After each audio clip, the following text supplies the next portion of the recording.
Hello बच्चों, कैसे हो आप। आज हम शुरू करने जा रहे हैं हमारा क्लास 8 का चैप्टर नंबर 1 जिसका नेम है क्रॉप प्रोडक्शन एंड मैनेजमेंट। तो बच्चों, आपने क्लास 7th में फूड के बारे में बहुत अच्छे से पढ़ा है। तो आपको पता है कि जो फूड है हमारे लिए बहुत ही ज़्यादा इम्पॉर्टेंट है। क्यों? क्योंकि ये हमें क्या प्रोवाइड करता है?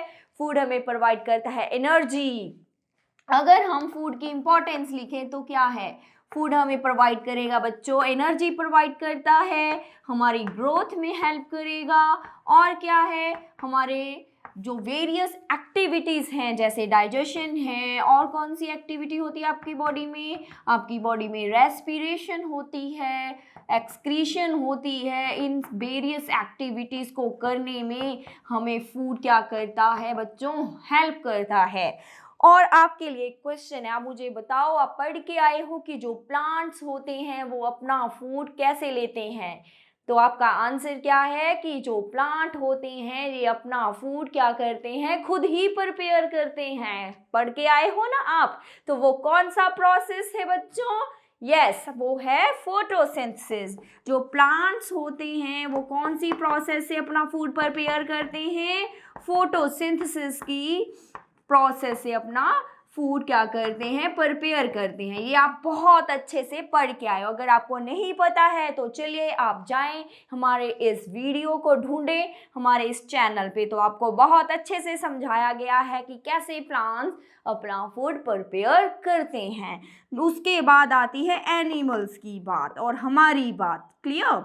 तो क्या अगर हम हमारी बात करें तो हम कैसे फूड लेते हैं? तो बच्चों, आपको बहुत अच्छे से पता है कि जो एनिमल्स होते हैं, जहाँ हम ह्यूमंस की बात करें, वो अपने फूड के लिए क्या करते हैं? अदर ऑर्गेनिज्म पे क्या करते हैं बच्चों? डिपेंड करते हैं। जहाँ वो प्लांट से, जहाँ फिर वो एनिमल से क्या लेते हैं? अपना फूड लेते हैं। तो मीन्स यहाँ से हम ये सीखते हैं कि कोई भी लिविंग ऑर्गेनिज्म है, चाहे एक छोटी सी चींटी की बात करें, चाहे एक बहुत बड़े हम एनिमल की बात कर ले, हर एक ऑर्गेनिज्म को क्या चाहिए होता है बच्चों? फूड चाहिए होता है। चाहे हम प्लांट्स की बात करें, उनको भी उनकी डिफरेंट डिफरेंट एक्टिविटीज़ के लिए फूड की रिक्वायरमेंट होती है। प्लांट्स की क्या एक्टिविटीज़ होती है? प्लांट्स ने भी तो ग्रो करना है, उनके अंदर भी क्या होते हैं? फ्रूट लगता है, उनको फ्लावर लगते हैं, तो उनके अंदर भी बहुत सारी एक्टिविटीज़ होती हैं। उनके लिए भी उन्हें क्या चाहिए होता है बच्चों? फूड चाहिए होता है। तो चलिए अब आप देखें कि क्या है हमारे इस चैप्टर के अंदर क्रॉप प्रोडक्शन एंड मैनेजमेंट। बच्चों, हम इस चैप्टर में देखेंगे कि कैसे हमारे पास ये फूड पहुंचता है, कैसे जो फार्मर्स हैं in different different food materials को ग्रो करते हैं, प्लांट्स को ग्रो करते हैं, और कैसे हमारे तक वो पहुंचता है। मीन्स इस चैप्टर में हम क्रॉप्स के बारे में पढ़ेंगे कि कैसे क्रॉप को प्रोड्यूस किया जाता है, उनको मैनेज कैसे किया जाता है। तो बच्चों, अगर आप कहीं पे भी जा रहे हो, आप देखते हो कि बहुत डिफरेंट काइंड के प्लांट्स आपको मिलते हैं। आपके घर में भी बहुत टाइप के प्लांट्स लगे होंगे। क्या सारे ही प्लांट को हम क्रॉप बोलेंगे? आपको क्या लगता है कि क्या हर एक प्लांट क्रॉप होता है, या क्रॉप कुछ स्पेशल प्लांट्स होते हैं? What will be your answer? I hope आपको अभी इसका आंसर नहीं पता है, लेकिन इस वीडियो को देखने के बाद आप क्लियरली हमें बता दोगे कि व्हाट इज क्रॉप। तो बच्चों, क्रॉप होते हैं एक ही काइंड के प्लांट्स। अभी हम यहाँ पे उसकी डेफिनेशन लिखेंगे जो आपकी एनसीईआरटी की बुक में गिवन है, और उसको हम समझने वाले हैं। क्लियर? तो क्या है हमारे पास क्रॉप? तो बच्चों देखें, व्हेन प्लांट्स, अभी मैं यहाँ पे लिख रही हूँ क्रॉप के बारे में। तो बच्चों यहाँ पे हम लिखेंगे क्रॉप की definition. When plants of same kind, यहाँ पे मैं लिख रही हूँ definition. When plants of same kind cultivated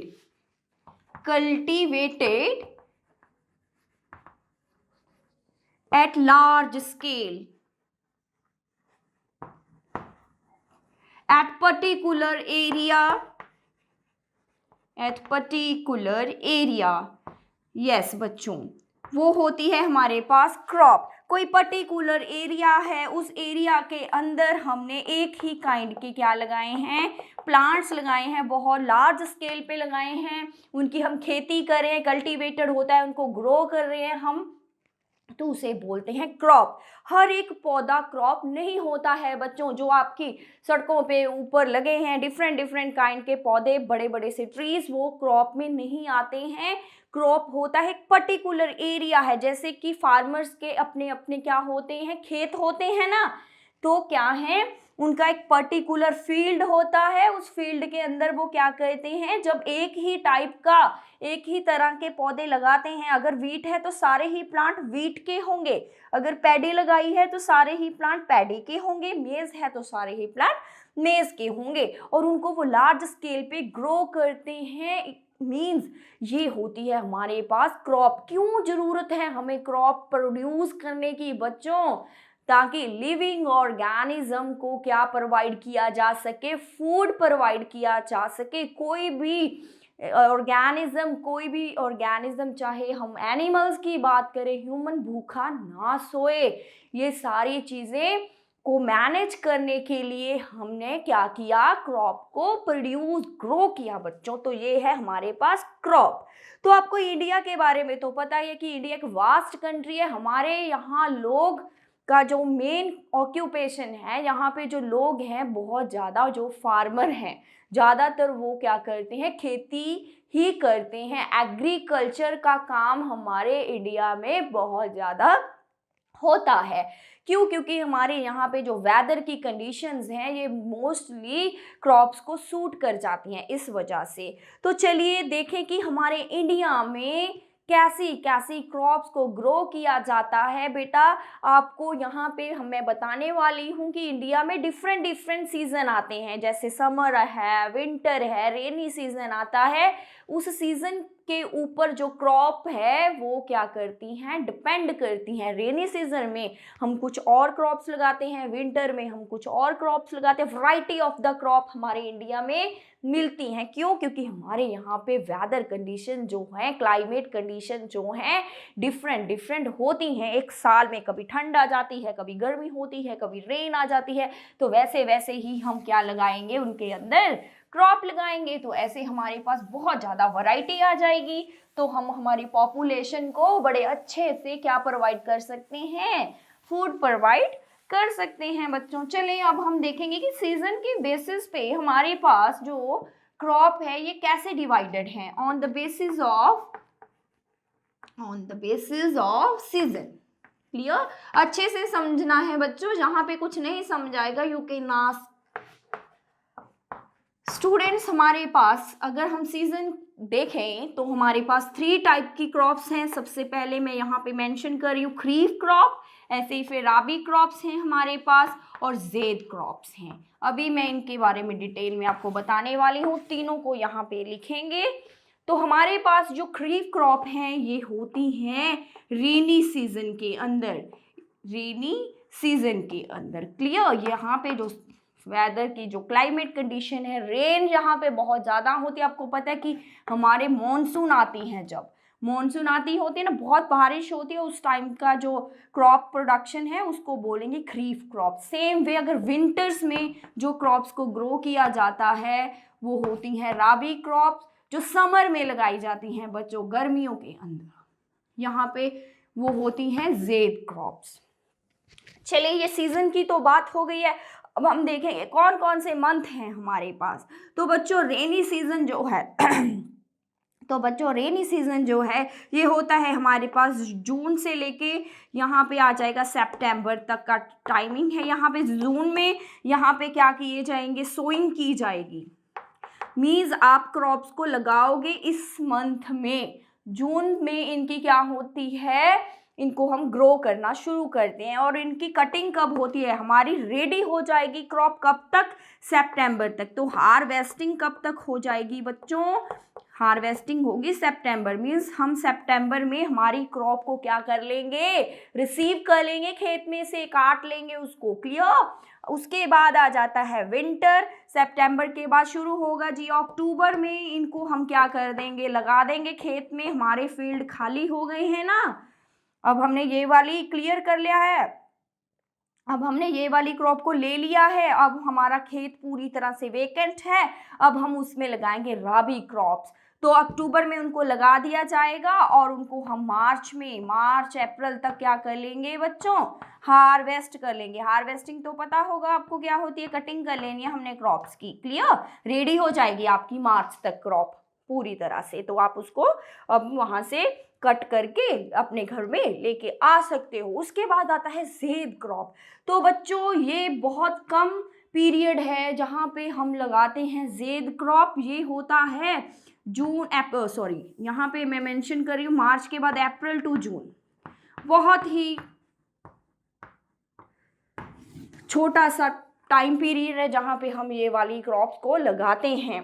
तो चलिए बच्चों अब देखेंगे कौन कौन सी क्रॉप हैं जो लगाई जाती हैं रेनी सीजन में और खरीफ क्रॉप हैं। तो बच्चों पैडी के बारे में तो सभी को पता है, राइस जो हमें मिलता है पैडी से, तो इसको बहुत ज़्यादा वाटर की रिक्वायरमेंट होती है।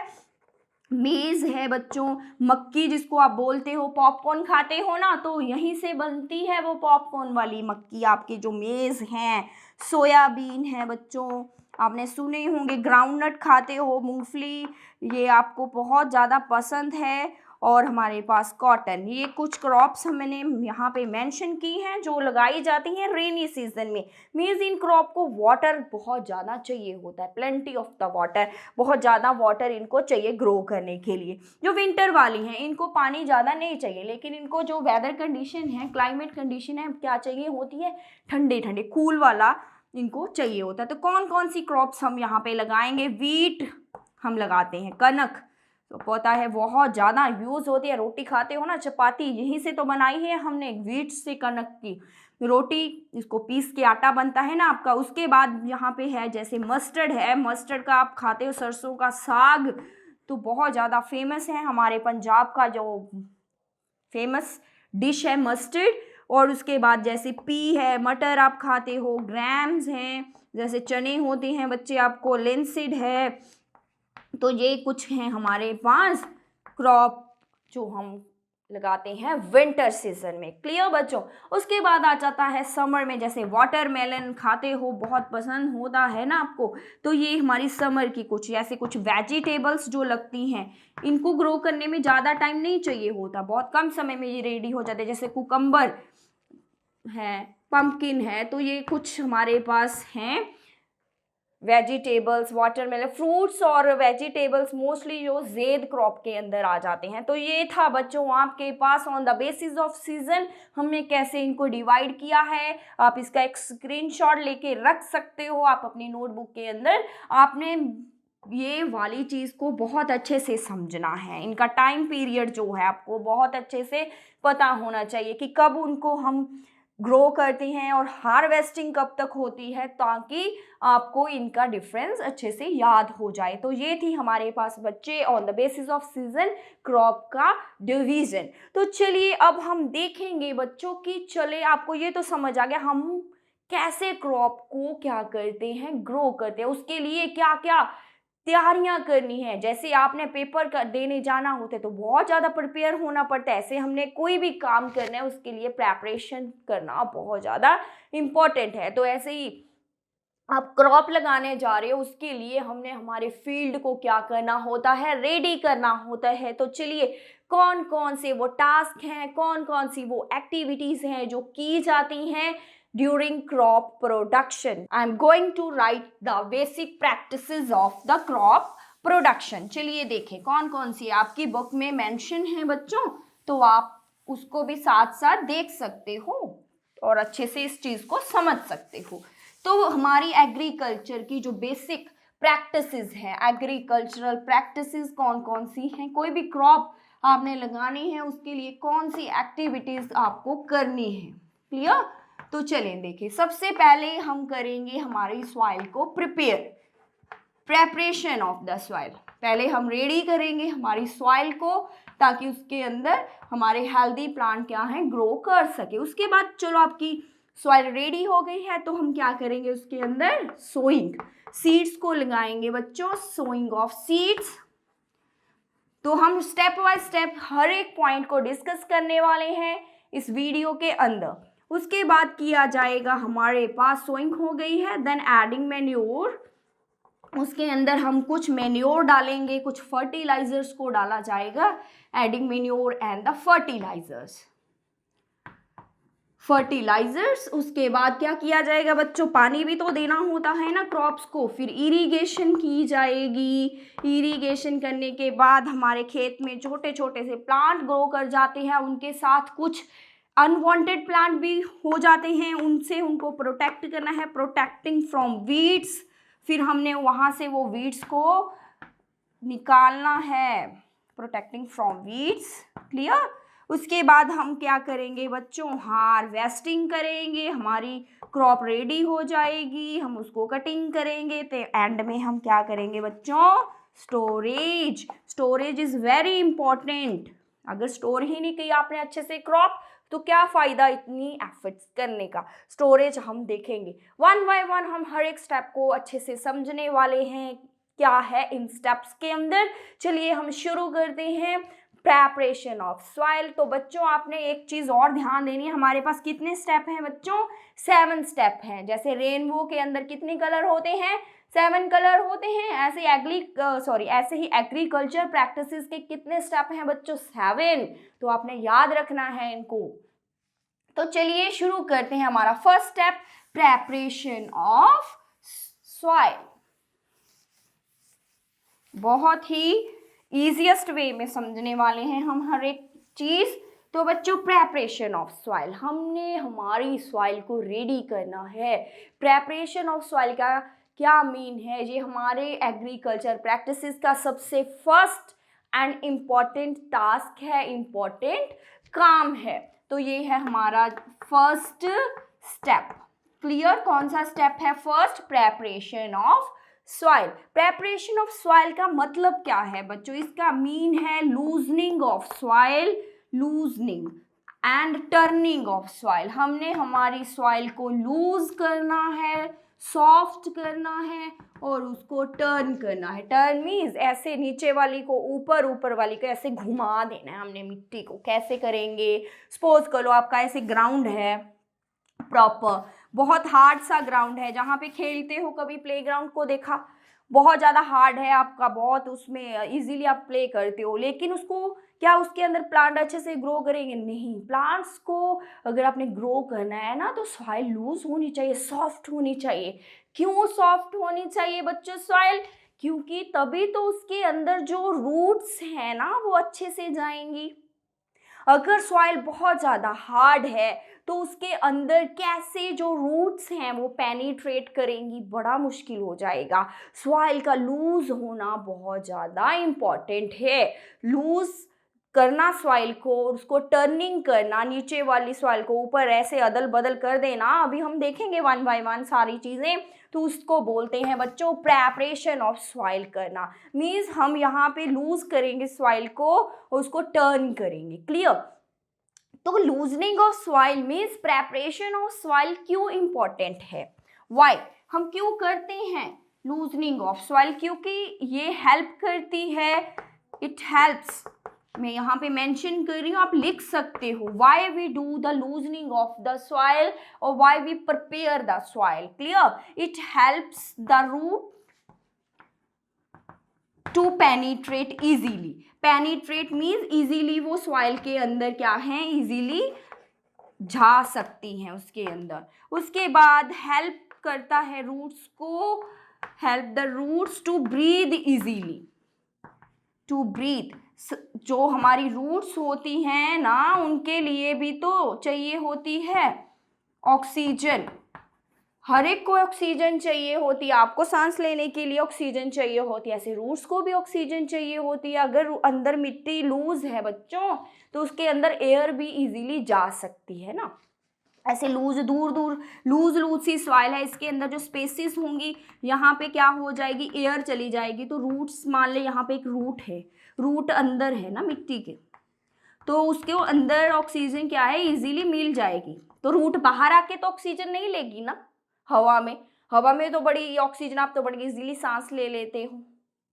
क्लियर। कई बार आप सोचते हो ना, बड़े सफोकेशन होती है रूम में, बहुत टाइटली आप बैठते हो। कई बार स्कूल में ऐसे होता है ना, बहुत ज़्यादा क्राउड हो जाता है, बच्चे एक ही रूम में बैठ जाते हैं, 2 क्लासेस के, आपके टीचर एब्सेंट होते हैं तो मैम बोलते हैं चलो आप क्लब कर लो, सारे इकट्ठे बैठ जाओ। तो क्या होता है, तो बड़ा सफोकेटेड हो जाता है। कई बार ऐसे कहते हैं मैम हमें सांस नहीं आ रही है, बड़ा सफोकेशन हो रही है।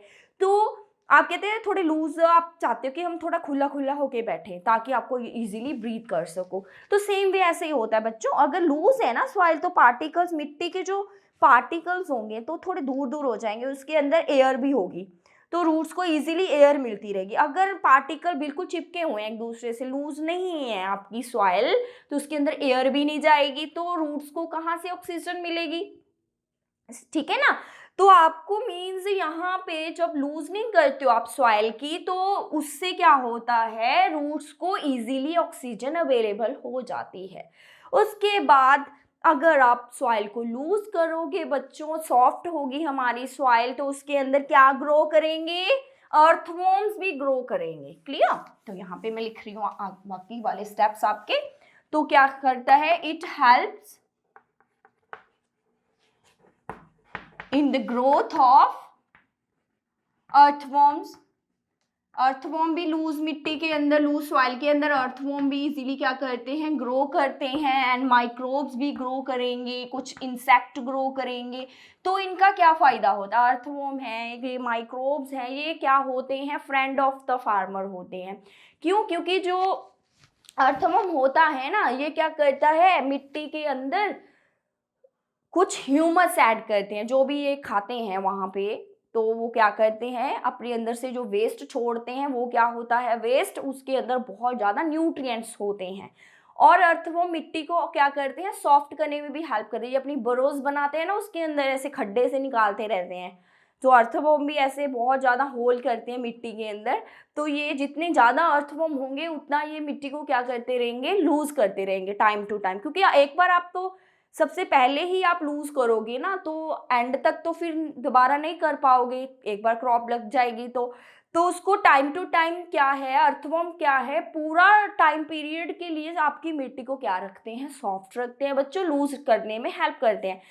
ठीक है। तो अर्थवॉर्म ज़्यादा ग्रो करते हैं अगर मिट्टी क्या होगी, लूज होगी, क्योंकि अर्थवॉर्म को भी फिर ब्रीथ करना इजीली रहता है ना मिट्टी के अंदर। तो ऐसे ही क्या होते हैं, अर्थवॉर्म की ग्रोथ ज़्यादा होती है, माइक्रोब्स ज़्यादा आते हैं उसके अंदर। माइक्रोब्स क्या करते हैं, जो गला सड़ा उसके अंदर प्लांट्स होते हैं, जो कुछ भी इंसेक्ट मर मुर जाते हैं ना मिट्टी के अंदर, तो उनको डीकम्पोज करते हैं। डीकम्पोज समझते हो ना बच्चों, आप 7th में सारा पढ़ के आए हो ये सारी चीज़ें। जैसे डीकम्पोज होता है कि कोई मान लीजिए मिट्टी के अंदर कोई लीफ पड़ा है, या कोई मरा हुआ डेड प्लांट है, या डेड कोई एनिमल पड़ा है, तो ये माइक्रोब उनके ऊपर, माइक्रोब मीन्स कीटाणु कहते हैं जिनको आप आम भाषा में, बैक्टीरिया वगैरह जो होते हैं, ये उनको क्या कर देते हैं, बैक्टीरिया वगैरह उनको पूरा खा जाते हैं, खा के उनको क्या कन्वर्ट करते हैं, ये किसके अंदर, ऑर्गेनिक मैटर के अंदर। मीन्स कोई भी डेड प्लांट को ये किसके अंदर, प्लांट है चाहे एनिमल की बात कर लें हम, जो माइक्रोब्स क्या करते हैं उनको खा जाना। डीकम्पोज मीन उसको ब्रेक करके किसके अंदर चेंज कर देते हैं, ऑर्गेनिक मैटर के अंदर। ये ऑर्गेनिक मैटर जो होता है, इसके अंदर बहुत ज़्यादा क्या होते हैं बच्चों, न्यूट्रिएंट्स होते हैं, जिससे हमारी मिट्टी की क्या इंक्रीज होती है, फर्टिलिटी, हमारी सॉइल अच्छी बन जाती है, प्लांट उसके अंदर अच्छे से ग्रो करते हैं, न्यूट्रिएंट्स मिनरल्स आ जाते हैं, इसको हम ह्यूमस बोल देते हैं, ह्यूमस भी इसको बोला जाता है। क्लियर। तो लूजनिंग ऑफ सॉइल का इतना ज़्यादा फायदा हो जाता है हमारे लिए। उसके बाद क्या है बच्चों, देखें, जब हम लूजनिंग ऑफ सॉइल करते हैं, या टर्निंग ऑफ सॉइल की जाती है, टर्निंग मीन्स उसके अंदर जब हम मिट्टी, आपको पता है कि जो प्लांट है वो कुछ सेंटीमीटर तक ही ग्रो करते हैं, रूट्स बहुत ज़्यादा डीप तो नहीं जाती हैं, फ्यू सेंटीमीटर ही अंदर जाती हैं। क्रॉप्स की रूट बहुत ज़्यादा डीप, क्रॉप के प्लांट बहुत बड़े बड़े ट्री तो नहीं होते हैं, छोटे छोटे ही प्लांट होते हैं क्रॉप्स के, आपने देखा होगा। तो रूट्स के फ्यू सेंटीमीटर तक ही होता है। और आपको ये भी पता है कि जो न्यूट्रिएंट्स होते हैं मिट्टी के अंदर, जो ये अर्थवॉर्म या माइक्रोब्स जो उनके अंदर जो न्यूट्रिएंट्स को रखते हैं, कुछ मिनरल्स को रखते हैं, ठीक है, हमारी मिट्टी के अंदर जो नीचे उसके अंदर मिनरल वगैरह है, जब आप टर्निंग करोगे सॉइल को, तो नीचे वाले मिनरल भी कहाँ पे आ जाएंगे, ऊपर आ जाएंगे। तो उसके ऊपर जो प्लांट लगेंगे उनको अच्छे से क्या ले लेंगे, वो क्या कर लेंगे, ले लेंगे उनको। अगर न्यूट्रिएंट अंदर ही पड़े हैं तो कैसे लेंगे प्लांट्स, तो टर्निंग करना बहुत इंपॉर्टेंट होता है। मान लीजिए, इसको समझे दोबारा से, आई थिंक आपको ये अच्छा नहीं समझाया है। ये आपकी सॉइल थी, आपने यहाँ पे कोई क्रॉप लगाई, इस वाली क्रॉप ने ये सारे न्यूट्रिएंट खा लिए, मान लीजिए, ठीक है। अगर आप दोबारा से कोई क्रॉप लगाओगे तो उन्होंने तो ये खा लिए हैं, ठीक है। अब ये खाली है, यहाँ पे कोई न्यूट्रिएंट अवेलेबल नहीं है, लेकिन उसके अंदर अवेलेबल हैं, ये वाले अंदर फूड पड़ा है अभी सॉइल के अंदर। जब आप इसको टर्निंग करोगे, जैसे नीचे वाली सॉइल जैसे लूज करते हैं तो नीचे वाली मिट्टी ऊपर आ जाती है और ऊपर वाली मिट्टी नीचे चली जाएगी। ऐसे आप करते हो ना, ऐसे ऐसे खोदोगे तब भी ना नीचे वाली मिट्टी ऊपर आ जाती है, मिक्सअप हो जाएगी ना मिट्टी सारी, आपकी ऊपर की नीचे, नीचे की ऊपर, ऐसे मिक्सअप हो जाएगी। तो नीचे वाले न्यूट्रिएंट्स ऊपर आ जाएंगे ऐसे मिक्स होने से, तो फिर क्या हो गया, आपके न्यूट्रिएंट ऊपर आ गए। जब आप कोई भी क्रॉप लगाओगे तो उनको भी अवेलेबल होंगे। तो ये फायदा हो जाता है बच्चों टर्निंग ऑफ सॉइल करने का या फिर लूजनिंग ऑफ सॉइल करने का। क्लियर। तो और क्या इंपॉर्टेंट है यहाँ पे, जब हमने लूजनिंग ऑफ सॉइल करनी है तो कई बार सॉइल ड्राई होती है तो उसको पानी दे देना चाहिए, पहले वाटरिंग कर देनी चाहिए। अगर आपकी मिट्टी सूखी है तो आपको लूज करने में उसको थोड़ी डिफिकल्टी आएगी। क्लियर। तो हम कैसे करते हैं loosening of the soil, ploughing की जाती है, टिलिंग भी किया कहते हैं इसको, सॉरी। लूजनिंग ऑफ सॉइल को एक टर्म दी गई है, वो क्या है बच्चे, tilling. Tilling loosening of soil को ही बोला जाता है, या फिर इसको प्लॉइंग बोला जाता है, प्लॉइंग। क्लियर। तो ये है हमारे पास लूजनिंग ऑफ सॉइल, और टर्निंग ऑफ सॉइल को टिलिंग भी बोलते हैं बच्चों, जब प्लॉइंग बोला जाता है। तो हमारे पास अगर आपकी मिट्टी बहुत ज़्यादा ड्राई है तो पहले उसको पानी दे दें, फिर उसको हम क्या करें, उसकी टिलिंग की जाती है। तो उसके बाद हम कौन से इंस्ट्रूमेंट्स को यूज़ करते हैं बच्चों लूजनिंग ऑफ सॉइल के लिए, तो आपको बहुत अच्छे से पता है। हल के बारे में सभी ने सुना होगा, प्लाव और हो है हमारे पास, ऐसे कल्टीवेटर है। कौन कौन से हमारे पास इम्प्लीमेंट्स हैं जो हम यूज़ करते हैं लूजनिंग ऑफ सॉइल के लिए, ये हम देखने वाले हैं स्टूडेंट्स। क्लियर। कौन सा है हमारे पास टूल्स जो हम यूज़ करेंगे preparation of soil means loosening के लिए, टिलिंग के लिए। सबसे पहले है हमारे पास प्लाव, उसके बाद है हमारे पास हो, देन है हमारे पास कल्टीवेटर। हम तीनों के बारे में देखने वाले हैं यहाँ पे। हल तो आपने देखा भी होगा, ये वुड का भी होता है, आजकल आयरन के भी आ गए हैं मार्केट में, ठीक है। तो कैसा होता है आपके पास, ऐसे इसकी एक प्लाव शाफ्ट होती है, डंडा सा होता है ऐसे पूरा, रॉड जिसे हम बोल देते हैं, और इस रॉड के ऊपर क्या लगा होता है बच्चों, ऐसे एक ट्राइएंगल सा पार्ट जिसे हम बोलते हैं प्लाव शाफ्ट। तो यहाँ पे ऐसे इसके ऊपर एक बीम होता है, यहाँ पे इसको एनिमल्स क्या करते हैं, रन करते हैं। जैसे कोई यहाँ पे एनिमल मैं लगा दूँ तो उसकी नेक पे रखा जाएगा ना, अच्छा सा तो मैं तुझे नहीं बनेगा, लेकिन थोड़ा सा बना देती हूँ रफ सा। क्लियर। ऐसे उसके ये लगा देते हैं। एक यहाँ पे होगा पेयर ऑफ द एनिमल, इसको क्या करेंगे बच्चों, रन करेंगे। जैसे बुल्स होते हैं, हॉर्स हैं, या फिर कैमल की हेल्प से ये करेंगे। ये को इनकी ये नेक पे रख दिया बीम। क्लियर। यहाँ पे ये पूरा ये वाला पार्ट आपका मिट्टी में रहेगा, ये वाला देखे कितना ये शार्प है ना, तभी तो ये मिट्टी को ऐसे क्या कर देगा, पूरा लूज कर देगा, ऐसे मिट्टी के अंदर से उसको पूरा उखेड़ देगा आपकी मिट्टी को। तो ऐसे ये आगे आगे चलते जाएंगे, ये भी आगे आगे चलता जाएगा पूरा, तो ऐसे आपकी मिट्टी क्या हो जाएगी, लूज होती जाएगी। ऐसे पूरा खेत के अंदर ये घूमेंगे तो आपकी पूरी मिट्टी को उखाड़ देंगे पूरा अच्छे से, और आपकी मिट्टी क्या हो जाएगी, लूज हो जाएगी, नीचे वाली मिट्टी ऊपर आ जाएगी, ऊपर वाली नीचे चली जाएगी, ऐसे मिक्सअप हो जाएगा। तो आपको ये प्लाव के पार्ट्स पता होने चाहिए। ये है शाफ्ट बच्चों, सॉरी प्लाव शेयर इसको बोलेंगे, जो ट्राइएंगल सा पार्ट है ये शाफ्ट होती है, और ये बीम है जो किसके ऊपर रखते हैं, जो एनिमल्स के ऊपर रखा जाता है पार्ट। तो हमारे पास जो प्लाव है इसको किस किस पर्पसेस के लिए यूज करते हैं फार्मर्स, एक तो इसको यूज करेंगे लूजनिंग ऑफ द सॉइल के लिए मीन्स टिलिंग के लिए, और किसके लिए यूज करेंगे इसको, रिमूविंग ऑफ वीड्स को, अनवांटेड प्लांट्स, जब ये चलेगा ना खेत के अंदर तो नीचे जो अनवांटेड प्लांट मिट्टी के अंदर छुपे हुए हैं वो भी बाहर निकल जाएंगे। तो क्या करेंगे, उनकी रूट्स बाहर आ जाएंगी, फार्मर उनको उठा के बाहर फेंक देंगे, अपना खेत साफ कर लेंगे। और मिक्सिंग करने के लिए, मेन्योरिंग के लिए, मिक्सिंग ऑफ मेन्योर, कई बार क्या करते हैं फार्मर्स, कोई क्रॉप लगाने से पहले ना उसके अंदर कुछ मिन्योर डाल देते हैं, कुछ खाद डाल देते हैं, उसको भी मिक्स करने के लिए इसकी हेल्प ली जाती है। ऐसे हाथ से मिक्स थोड़ी ना करने बैठेंगे हम, इतना बड़ा फील्ड होता है, इतने बड़े खेत होते हैं हमारे पास, तो इसकी हेल्प से ये सारे काम किए जाते हैं, तो आपको पता होना चाहिए। तो उसके बाद है हमारे पास बच्चों हो। आजकल हो भी हमारे पास यूज़ करते हैं फार्मर, जिनके पास हल नहीं होता तो उनके पास मे बी हो तो वो हो से भी ये सारा काम कर सकते हैं ना, softening of the soil, the loosening of the soil और वीडिंग को रिमूव करना। ठीक है, सेम यही काम जो हमने देखे अभी, यही काम सारे हो के भी होते हैं। ये यूज़ किया जाता है फॉर लूजनिंग और ये यूज़ किया जाता है for removal of the weeds. ठीक है, ऐसे ये भी वीड्स को बाहर निकालने के लिए यूज़ करते हैं। ये कैसा होता है, इसकी भी ऐसे रॉड ही होती है बच्चों, सेम वैसा ही दिखने में, ये जैसा अभी हमने देखा हॉ के प्लाव के बारे में, तो ऐसे ही इसका भी ऐसे बीम होता है। यहाँ पे भी एनिमल्स रन करेंगे इसको, ठीक है, ऐसे रन करेंगे एनिमल्स। मैंने अच्छे से बनाए ना एनिमल्स, मुझे कमेंट करके बताना कितने सुंदर से मैंने एनिमल्स बनाए हैं। मेरी ड्राइंग बस ऐसी है थोड़ी। तो ये हो गया। तो यहाँ पे ना एक ब्लेड लगा होता है, आयरन का ब्लेड, बहुत तीखा होता है ये ब्लेड।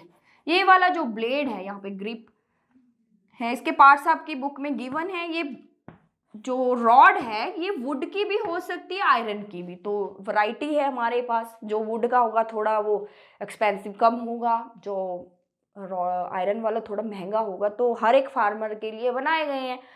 तो ऐसे ये ब्लेड लगा है बच्चों, तो ये वाला ब्लेड ऐसे जब चलेगा ना खेत के अंदर, ऐसे मिट्टी को पूरा उखाड़ देगा और जो बीड्स है उनको बाहर निकाल देगा। तो ये था हमारे पास हो। आजकल देखो फार्मर सारे बहुत स्मार्ट हो गए हैं।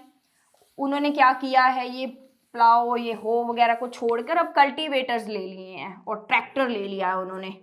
ठीक है ना, कल्टीवेटर बहुत इजीली ये सारा काम कर देगा, फटाफट से सॉइल को भी लूज कर देगा, फटाफट से टर्निंग ऑफ सॉइल कर देगा। कैसा होता है कल्टीवेटर, देखा भी होगा आपने, खेतों में ऐसे लगे होते हैं ना, उसके नीचे ऐसे पूरा ऐसे काफ़ी सारे ऐसे उसके अंदर दांत से बने होते हैं। जैसे वो चलता है ना, इसको रन करते हैं ट्रैक्टर, यहाँ पे पूरा ट्रैक्टर रखेंगे वो। ऐसे मैं थोड़ा सा ट्रैक्टर बना देती हूँ, मुझे तो इतना अच्छे से बनाना नहीं आएगा। ये मान लीजिए ट्रैक्टर है आपका, ठीक है, चलो ये ट्रैक्टर चल रहा है और यहाँ ये इसको खींचेगा तो ऐसे पूरी आपकी मिट्टी को पूरा क्या कर देगा, लूज कर देगा। ये है कल्टीवेटर। ये सारा काम कल्टीवेटर बहुत कम समय में कर देगा। एक बंदा पूरा बुल्स के साथ पूरा खेत को कर रहा है सॉफ्ट, तो बहुत टाइम लग जाएगा। तो जो कल्टीवेटर है ना बच्चों, ट्रैक्टर ने तो 5 मिनट में ये सारा काम करके निकल जाना है। तो जो ट्रैक्टर है ये आपका क्या सेव करेगा, it saves time as well as labour जो इतना काम फार्मर करते हैं उसको भी ये सेव करेगा। तो बच्चों आप क्या करना है, ये सारे ही टूल्स जो यूज किए जाते हैं for the loosening of the soil अच्छे से पढ़ लेने हैं। तो हमने क्या देखा इस स्टेप के अंदर, प्रेपरेशन ऑफ सॉइल क्यों की जाती है, मैंने आपको बताया क्योंकि इससे रूट्स बहुत इजीली पेनिट्रेट होती हैं, ब्रीथ करती हैं इजीली, अर्थवॉर्म की ग्रोथ होती है। ठीक है ना, तो अच्छे से जो है मिट्टी टर्निंग हो जाती है, न्यूट्रिएंट्स रिच जो सॉइल है वो ऊपर आ जाती है, ताकि इजीली वो न्यूट्रिएंट्स किसको मिले, प्लांट्स को मिले। कौन कौन से टूल हमने यूज़ किए हैं, आपने देखा होगा कि मिट्टी के अंदर बहुत बड़े बड़े से सॉइल के बड़े बड़े से क्या होते हैं, पार्टिकल्स, क्रम्स होते हैं, और उन क्रम्स को तोड़ना बहुत इंपॉर्टेंट है, क्योंकि जब पानी देना है तो कैसे दोगे, बहुत मुश्किल हो जाए। तो एक पूरा लेवल प्लेन होना चाहिए आपका फील्ड, ताकि अच्छे से क्रॉप लगाओ। तो उसको कौन ऐसे, पहले आपके बड़े बड़े से मिट्टी के क्रम्स हैं आपके फील्ड में, ऐसे उसको पूरा हमने प्लेन एरिया रखना है। कैसे करोगे ये सारा, इसको तोड़ने के लिए क्या यूज़ किया जाता है, लेवलर। जब हम पूरा उसको ऐसे प्लेन कर लेते हैं, इसको बोलते हैं लेवलिंग। लेवलिंग करनी है हमने पूरी, हमारा पूरा फील्ड अच्छे से लेवल में लेके आना है। ऐसे उसके बड़े बड़े सॉइल क्रम्स को क्या किया जाएगा, हमने ब्रेक करना है। तो इसको कैसे ब्रेक करते हैं, हमारे पास लेवलर होता है, उससे ब्रेक किया जाता है और पूरी फील्ड को ऐसे लूज करके सॉइल ऐसे पूरा प्लेन कर लेते हैं ताकि इसके अंदर अच्छे से प्लांट को लगाएं, ताकि अच्छे से जो इरिगेशन है, बाकी के जो प्रैक्टिसेस है वो इजीली कर सके। ऐसे बड़े बड़े से उसके अंदर पत्थर पड़े रहेंगे ऐसे मिट्टी के, तो कैसे होगा सारा काम, इट्स वेरी डिफिकल्ट। तो बच्चों ये था ओवरऑल आपका प्रेपरेशन ऑफ सॉइल। अब आपकी मिट्टी रेडी है, अब हमने इसके बाद इसके अंदर लगाने हैं सीड्स। लेकिन एक बात याद रखनी है, सीड लगाने से पहले आपकी मिट्टी क्या होनी चाहिए, मॉइस्ट होनी चाहिए, गीली होनी चाहिए, बहुत ज़्यादा चिकन नहीं होना चाहिए, नॉर्मल सी मॉइस्ट होनी चाहिए, बहुत ज़्यादा ड्राई नहीं होनी चाहिए। तो सीड कैसे ग्रो करेंगे, थोड़ी सी मिट्टी क्या होनी चाहिए, मॉइस्ट होनी चाहिए। ये सारे ही स्टेप्स आपकी बुक में मेंशन है बच्चों। आई होप आपको समझ आ गया है प्रेपरेशन ऑफ सॉइल के बारे में। बाकी के स्टेप हम डिस्कस करेंगे वन बाय वन हमारी नेक्स्ट वीडियो में। आज के लिए इतना ही, थैंक यू सो मच।